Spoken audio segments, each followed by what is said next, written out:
राष्ट्रवादी काँग्रेस पक्षाचे आज काही पदाधिकारी झालेले आहेत, काही सहकारी झालेले आहेत. त्याच्यामध्ये तुमच्याकडनं कधी कुठली चूक होऊन देऊ नका. कुठं चौकोनाला तरफडू नका. तिथं जाऊन कुठं टाक टाक ढगात गोळी मारू नका. त्याच्यात बदनामी जो मारेल त्याची पण होईल आणि ज्या पक्षाचा तो आहे त्याची पण होईल. काय आमचा दोष आहे? आम्ही सांगतो गोळ्या झाडा हे नाही ना चालणार. आता काही काहींनी कशा पद्धतीचा त्रास सुनेला दिला आम्ही सांगितलं.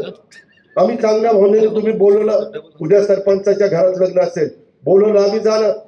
आम्हाला काय माहिती पुढे काय दिवा लागणार ते जर माहिती असतं तर नाही जाणार. एक माणूस की लक्षात ठेवा ना बाबा. तो जातीचा पातीचा नात्याचा गोत्याचा विचार न करता जातीय सलोखा ठेवा. ते शिवशाहू फुले आंबेडकरांची विचारधारा आहे. ती आपल्याला अण्णाभाऊ साठेंची विचारधारा आहे. पुण्यश्लोक अहिल्यादेवी होळकर असतील, राजमाता जिजाऊ असतील, क्रांतीज्योती सावित्रीबाई फुले असतील, रमाई माता असतील, त्या सगळ्यांनी तो विचार मांडलेला.